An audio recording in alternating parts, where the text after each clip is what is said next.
교회 가는 것을 너무 좋아하는 3살짜리 어린아이가 있었습니다.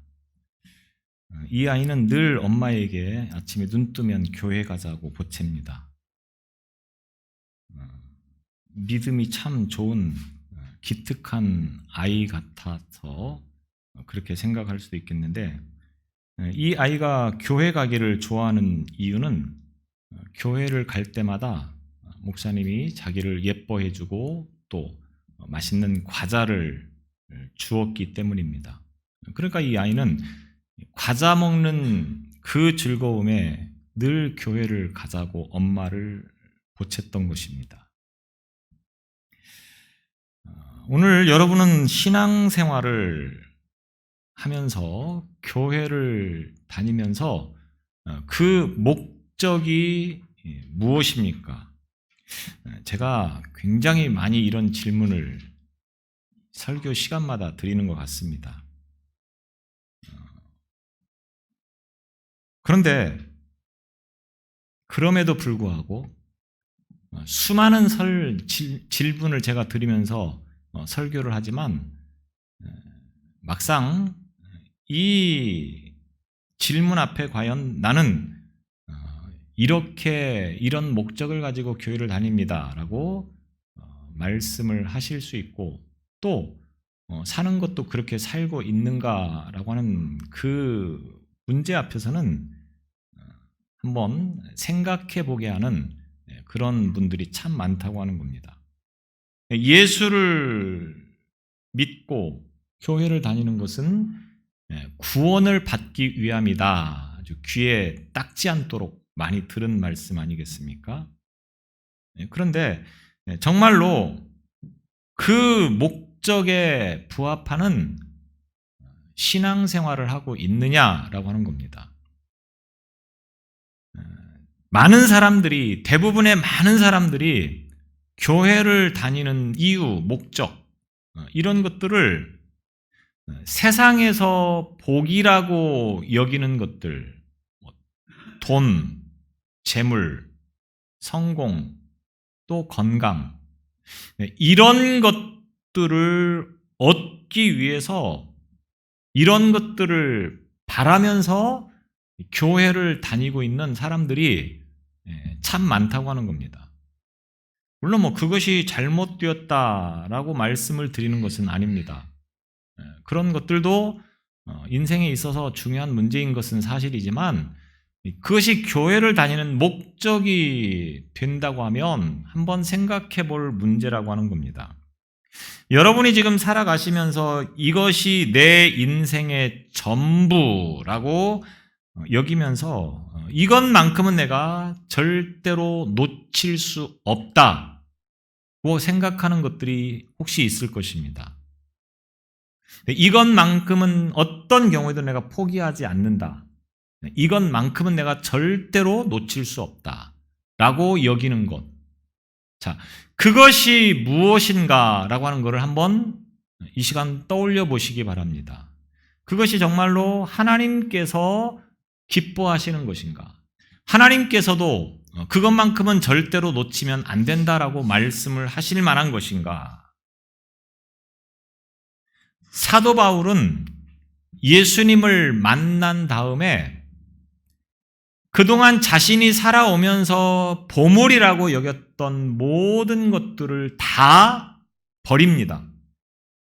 그 순간부터는 예수님만이 자기의 삶에 있어서 보물이고 무엇보다도 가치 있는 것이고 무엇보다도 소중히 붙잡고 있어야 될 것이라고 하는 것을 깨달았으므로 지난날 자신이 가지고 있는 모든 것들을 다 배설물처럼 여겼다. 성경은 그렇게 기록하고 있습니다. 사도 바울은 좋은 가문에서 잘 배운 아주 모든 사람들에게 부러움의 대상이 될 만한 그런 삶의 이력들을 가지고 있었습니다. 그런데 예수님을 만나고 보니까 그 이력들이 다 배설물 같은 것에 불과했다라는 것을 깨닫고 그것을 다 버리기로 결심하고 또 그렇게 살았다라고 하는 것입니다. 오늘 저와 여러분이 내가 그토록 소중하게 여기며 가지고 있는 것들, 그것들이 배설물이라고 여길 수밖에 없는 것들이라고 하는 것을 한번 생각해 볼 마음을 가지고 계시지 않습니까? 사도 바울처럼 내 인생에 있어서는 오직 내가 예수님만 붙잡고 세상을 살아가겠노라. 그렇게 한번 결심해 보고 싶은 그런 마음을 가지고 있지 않느냐고 하는 겁니다. 제가 질문을 한번 드려보겠습니다. 여러분이 1억짜리 수표하고 맛있는 사탕 한 봉지가 있습니다. 자, 둘 중에 하나만 선택하십시오. 이렇게 여러분에게 제안을 하면 여러분은 뭘 선택하시겠습니까? 속으로 나를 뭘로 보고 아마 이렇게 생각하실 겁니다.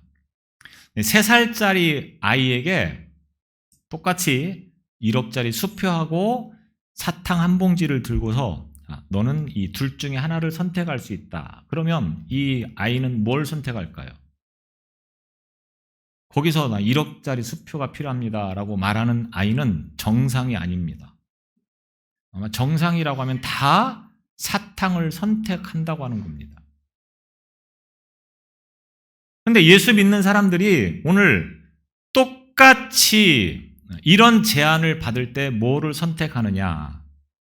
여러분이 저를 그런 질문했다고 조롱하고 비웃었지만 막상 우리가 세상을 살아가면서 이 3살짜리 아이 같은 선택을 하면서 세상을 살아가는 일들이 한두 번이 아니라고 하는 겁니다. 당장 내 입을 달콤하게 하는 사탕을 선택하면서 지금까지 나는 신앙생활을 하고 있다. 아니라고 자신 있게 부정할 수 있습니까? 아이의 어리석음을 보면서 웃고 있지만 정작 우리가 하나님 앞에서 그런 선택을 하면서 여기까지 왔다고 하는 것에 대해서 자신 있게 부정할 수 있는 그런 신앙이 되시기를 바랍니다.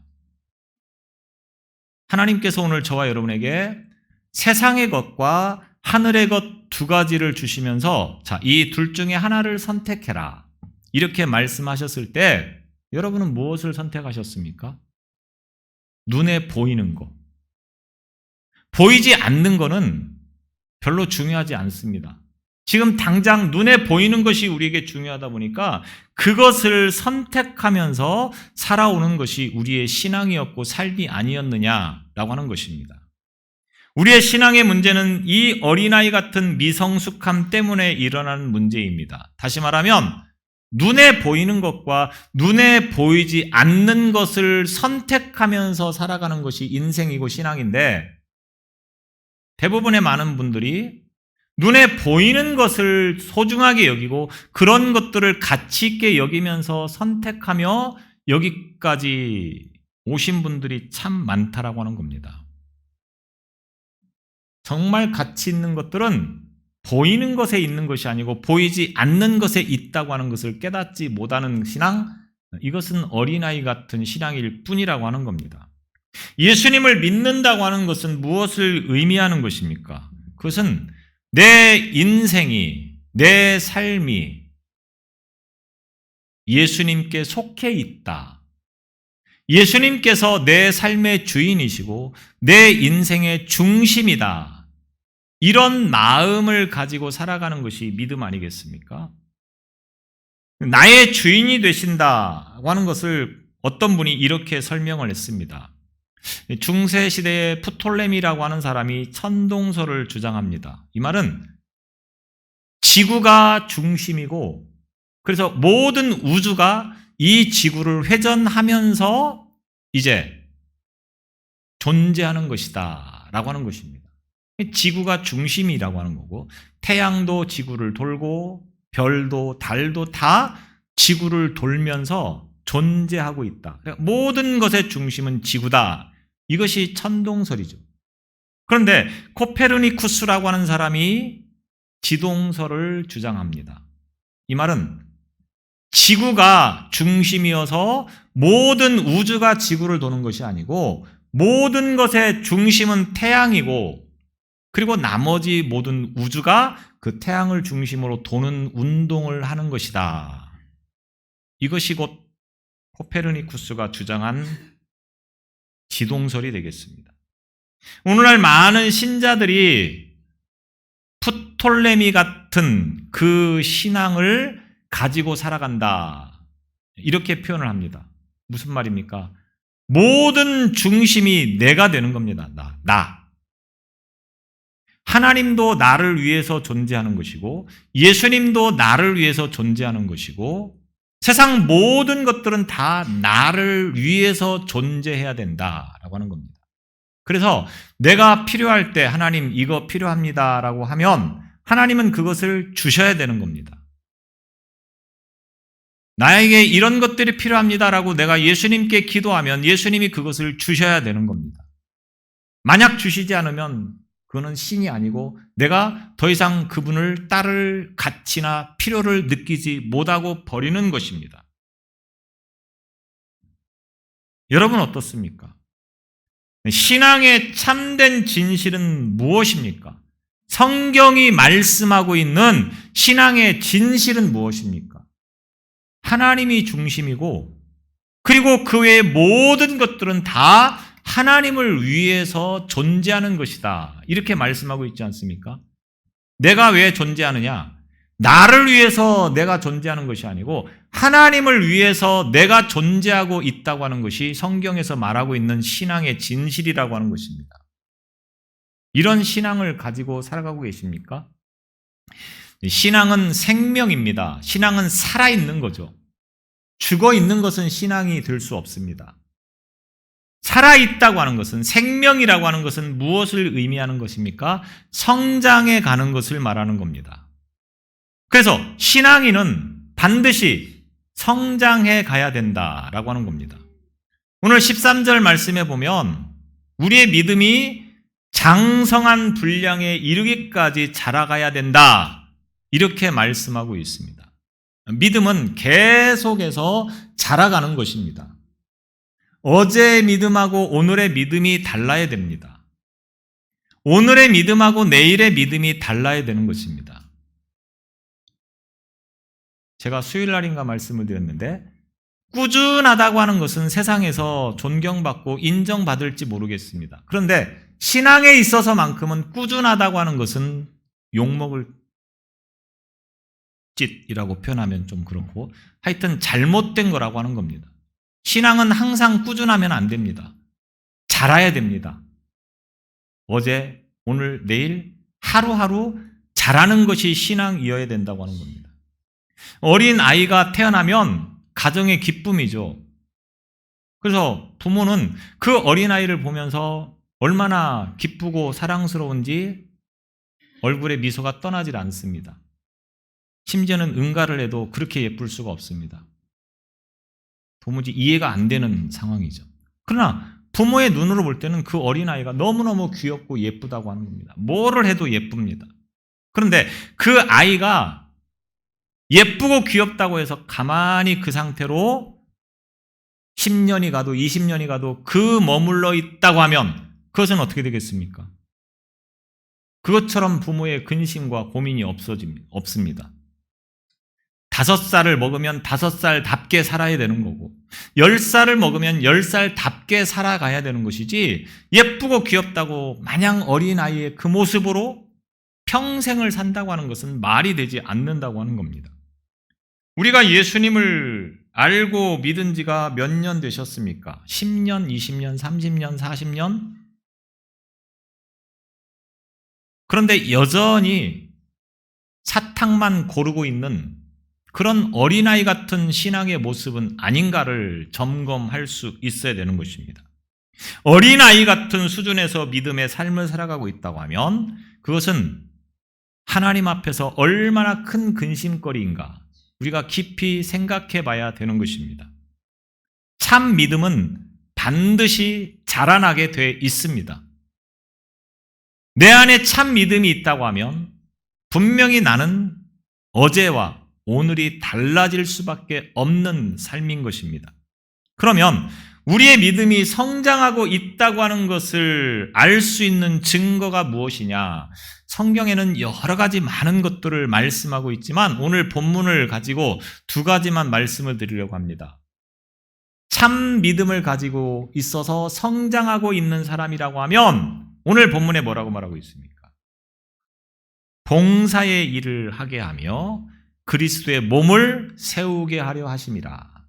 참된 믿음을 가지고 성장하는 사람은 봉사의 일을 하는 사람이고 그 다음에 그리스도의 몸을 세워가는 사람이다. 이렇게 말씀을 드릴 수가 있다고 하는 것입니다. 봉사의 일을 한다. 우리가 봉사하면 어떤 일들이 떠오릅니까? 봉사라고 하는 말은 하나님을 위해 헌신하고 섬기는 것을 말하는 것입니다. 그래서 하나님을 위해서 내가 청소도 하고 밥도 하고 이런 것들을 우리가 봉사라고 그렇게 이야기를 합니다. 물론 그 말도 맞는 말이죠. 하나님의 나라와 그 뜻을 이루어가기 위해서 이런 봉사도 필요한 것은 사실입니다. 그러나 이런 것들은 사실은 믿음이 없어도 얼마든지 하는 거죠. 교회 청소한다고 해서 다 믿음이 있어서 하는 건 아닙니다. 밥을 한다고 해서 다 믿음이 좋아서 하는 건 아닙니다. 밥을 하면서도 믿음이 없이도 얼마든지 기쁘고 즐겁게 할 수 있다고 하는 겁니다. 오늘 로마서 14장 8절 말씀에 보면 우리가 살아도 주를 위하여 살고 죽어도 주를 위하여 죽나니 그러므로 사나 죽으나 우리가 다 주의 것이로다. 이 세상의 중심은 하나님이십니다.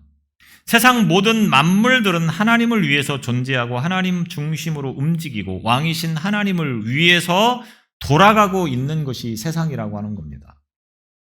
그 하나님이 중심이 되어서 내가 그 하나님께 속해 있고 그래서 그 하나님을 위해서 살아가는 것이 나라고 하는 것을 고백하고 인정하고 그렇게 살아가는 것이 곧 참된 봉사 아니겠습니까? 하나님의 백성이 되었다고 하는 말은 나 중심으로 살아가던 모든 것에서 이제는 하나님 중심으로 세상을 살아가는 것이 곧 하나님의 백성이 되었다고 하는 말을 표현하는 것이 되어지는 것입니다. 그래서 하나님이 내 삶의 주인이시고 나의 주인이시고 나의 모든 것의 중심이 되시는 분이다. 이런 믿음을 가지고 그렇게 살아가는 것이 곧 봉사하는 신앙이다라고 하는 것입니다. 초대교회 성도들은 예수님을 주님이라고 불렀습니다. 당연한 거겠죠. 예수님을 주님이라고 부르는 거. 오늘날도 예수님을 주님이라고 우리는 부르며 살아가고 있습니다. 그런데 초대교회 상황에서는 조금 다른 의미가 있습니다. 초대교회 당시에는 로마가 세계를 지배하고 있었던 시대였고 로마의 황제를 가리켜서 주여, 주님 이렇게 부를 수 있었습니다. 황제 외에는 주님이라고 하는 말을 해서는 안 되는 거죠. 그런데 예수 믿는 사람들은 황제를 주님이라고 부르는 것이 아니고 예수님을 주님이라고 부르고 있다고 하는 겁니다. 지금은 우리나라의 그 대통령도 호칭을 바꿨는데 예전에는 대통령을 뭐라고 불렀습니까? 대통령 각하 이렇게 불렀습니다. 대통령 각하라고 부르지 않으면 아마 밑에 사람들이 가만두지 않았을 겁니다. 다른 경호실장이나 다른 장관이나 이런 사람들한테는 각하 이렇게 불러놓고 대통령은 그냥 대통령님 이렇게 부르면 아마 큰일 났을 겁니다. 로마 시대가 그랬다고 하는 겁니다. 황제를 가리켜서 주님 이렇게 표현을 할 수 있었고 그 외에는 감히 누구에게 주님이라고 하는 표현을 쓸 수가 없었습니다. 그런데 예수 믿는 사람들이 황제를 가리켜서 주님이라고 부르는 것이 아니고 예수님을 가리켜서 주님이라고 부르면서 황제는 주님이라고 부르지 않는다고 하는 겁니다. 초대교회 많은 성도들이 엄청나게 박해를 받고 핍박을 받았습니다. 왜? 황제를 주님이라고 불러야 되는데 황제를 주님이라고 부르지 않고 예수님을 주님이라고 부르고 있다고 하는 겁니다. 그러니까 그런 사람들이 발견되면 사자굴에 던지고 사자밥이 되게 하고 심지어는 톱으로 켜서 사람을 죽이기도 하고 엄청난 박해가 주어지는 거죠. 그래서 초대교회에서는 우리가 입으로 시인하여 라고 하는 표현을 별 생각 없이 쓰고 있지만 입으로 시인하는 것 자체가 곧 목숨과 바꾸는 상황이 되어져 버리는 것입니다. 그런데 놀랍게도 이 초대교회 성도들은 주님이라고 하는 이 말을 황제를 향하여서 부른다고 하면 죽지 않을 수 있었는데도 불구하고 황제를 가리켜서 주님이라고 부르지 않고 예수님만을 주님이라고 불렀다고 하는 사실입니다. 자기가 살려고 하면 이 말 한마디면 얼마든지 살아날 수 있었다고 하는 겁니다.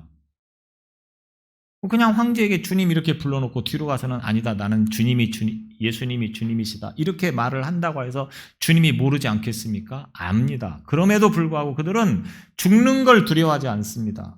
오직 예수님만이 나의 주인이시고 나의 주님이 되시는 것이지 그 외에는 내 삶의 주인, 내 삶의 주님이 아니다.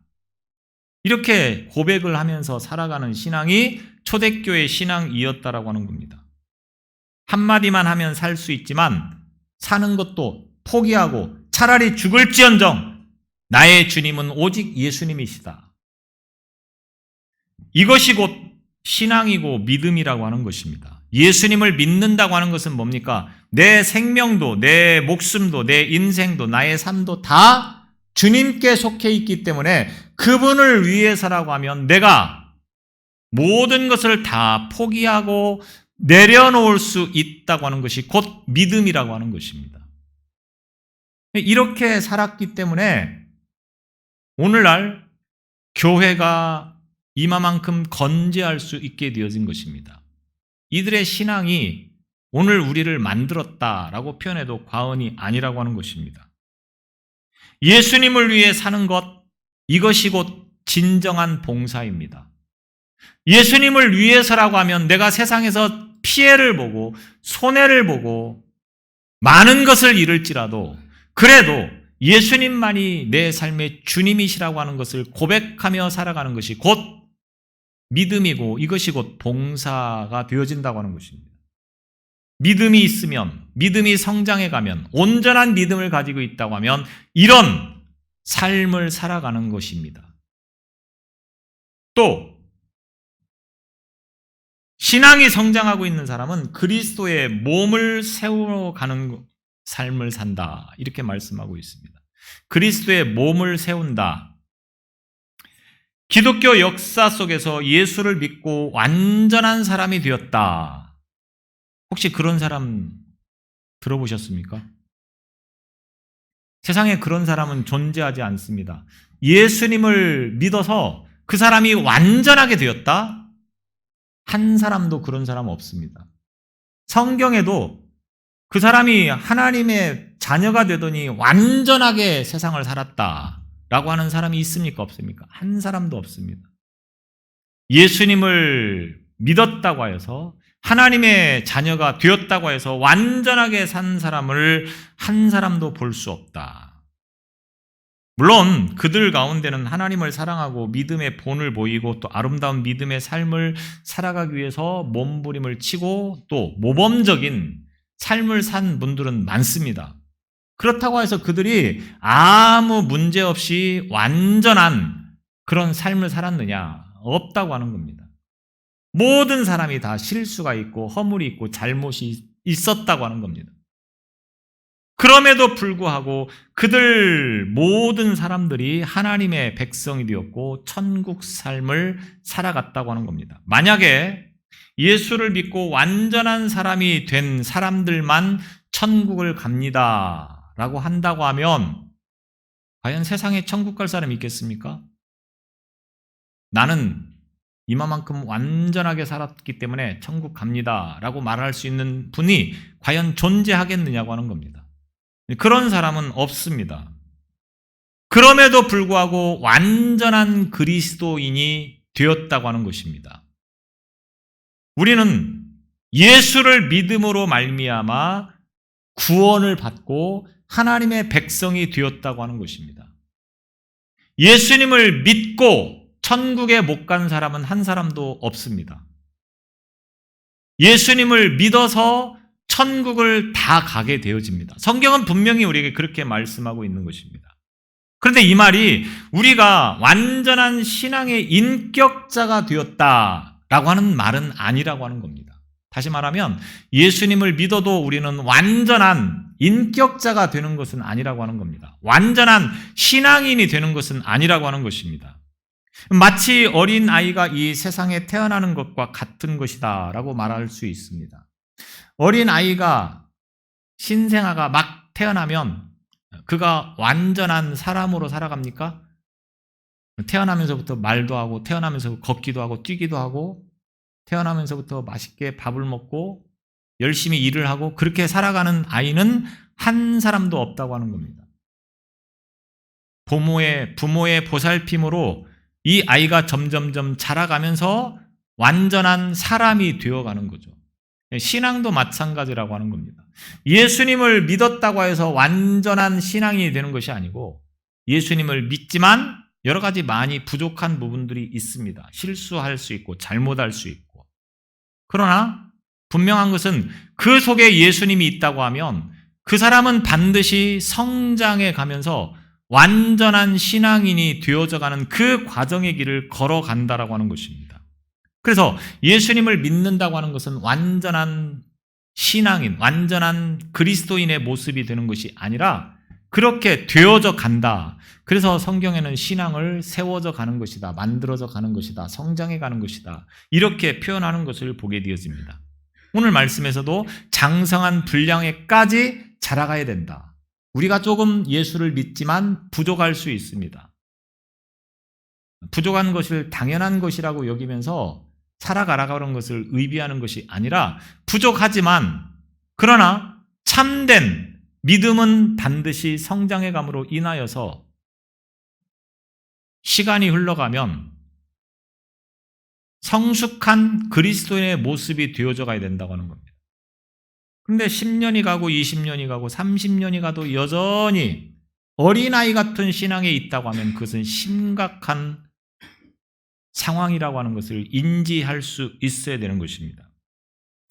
오늘날 그리스도인들이 예수 믿는 것들이 왜 그러냐 이런 소리를 많이 듣게 되는 것도 어쩌면 그런 이유일지 모르겠습니다. 세상 사람들은 예수 믿는 사람이 완전하기를 기대하는데 막상 우리가 보시다시피 완전하지 못합니다. 그러다 보니까 세상에서는 예수 믿는 것들이, 예수 믿는 사람들이 왜 그 모양이냐 이렇게 말을 할 수 있다고 하는 겁니다. 그럼에도 불구하고 그리스도인은 완전합니다. 왜? 그리스도인이 완전할 수 있는 것은 그의 삶이 완전하기 때문에 완전한 것이 아니라 예수 그리스도의 십자가의 은혜로 완전해지기 때문에 그렇다고 하는 겁니다. 우리는 부족하지만, 우리는 허물이 많지만, 우리는 잘못이 많지만 예수 그리스도의 십자가만 붙들고 있다고 하면 그는 완전한 그리스도인이 된다고 하는 것입니다. 하나님이 요구하시는 의의는 무엇입니까? 우리의 삶을 통하여서 완전하게 살아야 된다. 거짓말도 하면 안 되고 나쁜 짓도 하면 안 되고 항상 좋은 일만 해야 되고, 하나님이 우리에게 이것을 요구하시는 것이 아니고 예수 그리스도의 십자가를 붙들고 살아가라고 하는 겁니다. 예수 그리스도의 은혜로 말미암아 우리가 구원에 이르게 된다고 하는 이 믿음을 가지고 살라고 하는 것입니다. 그런데 앞서 말씀을 드렸듯이 우리가 완전하지 못한 그런 상황에서 지금 살아가고 있다고 하는 것입니다. 그러면 참된 믿음의 사람, 참된 그리스도인은 어떤 사람이냐? 자신이 죄인인 것을 아는 사람을 말하는 것입니다. 이게 아무것도 아닌 것 같은데 아무것도 아닌 것이 아닙니다. 자신이 죄인이라고 하는 것을 알고 그래서 그 죄의 문제를 가지고 몸부림을 치고 하나님, 제가 죄인입니다. 이 죄를 용서해 주세요. 나를 불쌍히 여기셔서 이 죄에서 제발 해방되게 해주세요. 자유하게 해주세요. 이렇게 기도하는 삶을 살아가는 신앙인이 곧 완전한 신앙인이라고 하는 것입니다. 근데 교회를 다니면서도 예수를 믿는다고 하면서도 자신이 죄인인 것을 모릅니다. 내가 무슨 죄를 지었느냐. 세상의 도덕과 윤리를 기준으로 나는 나름대로 성실하고 착하게 살았는데 내가 왜 죄인이냐. 이렇게 항변할 수도 있습니다. 분명한 것은 참된 그리스도인은 자신이 죄인인 것을 알고 그 죄의 문제를 가지고 괴로워하면서 하나님 앞에 엎드려 기도하는 삶이라고 하는 것입니다. 그래서 한 영혼이 구원받는다고 하는 것이 얼마나 기쁨과 감격인 것인가를 알게 되는 것이라고 하는 겁니다. 여러분이 구원의 기쁨과 감격이 있습니까?